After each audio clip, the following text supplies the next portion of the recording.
Hello and welcome to Camp Xbox, where we talk about all things Xbox, new and old. And on today's episode, we are talking about Still Life on the original Xbox. Released in North America June 6, 2005, and published by the Adventure Company, as well as developed by Mike Reutz, Still Life is an adventure game in the most classic sense, pretty much built upon the PC point-and-clicks that came before it, using puzzles, item finding, and dialogue to drive the plot, rather than through violence or action. We really didn't get a lot of games like this on consoles in this era, especially on the original Xbox. What's cool about Still Life is it's a console exclusive for the Xbox, which was released pretty soon after its PC counterpart. It's actually a sequel to the PC exclusive Postmortem, which I didn't know till after I started playing this, so luckily it is not needed in order to understand Still Life. So one thing that's really interesting about Still Life is that it uses a dual plot for its game. First off, starting you with an FBI agent, Victoria McPherson, in 2004 Chicago. And then through flashback, you get to play her grandpa, Gustav, who is a private detective in 1920s Prague. Both on the hunt for a serial killer with the same exact MO almost 70 years apart. The murderer is targeting sex workers, and you play both trying to figure out who it is. And I'll say it's a very adult game for its time. Murder is shown on screen in a very brutal fashion, not hiding the blood or anything. And you actually see a lot of nudity, which didn't really happen a lot in gaming at the time. So add that with the adult dialogue and murder scenes, and you really get a lot of interesting things that you definitely did not see at the time. In Still Life, you will not be getting much action. Your story is going to come from dialogue, though, and learning everything about this case.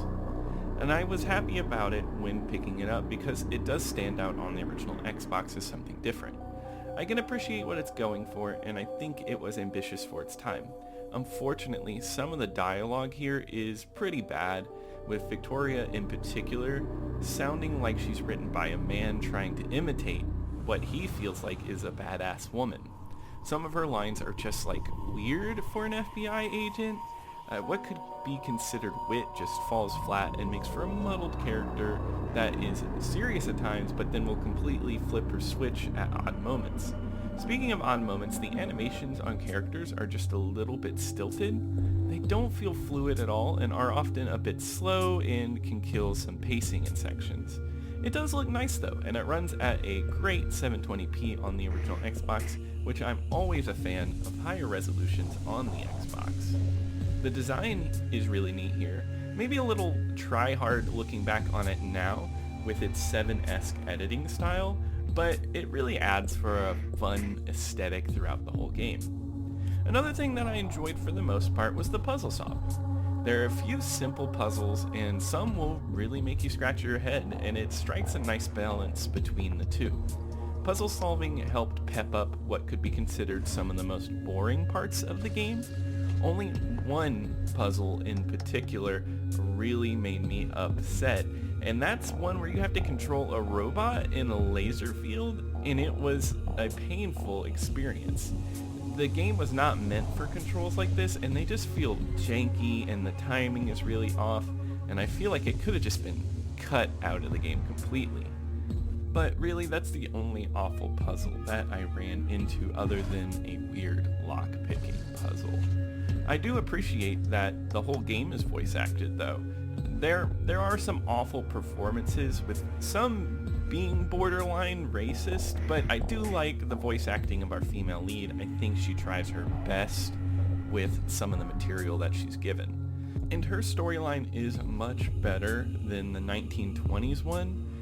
I'm just not a big fan of Gustav's character, and there really wasn't a lot of mystery there, because at a certain point you understand in the plot how that storyline is going to end, and the 2004 one at least has some mystery to it.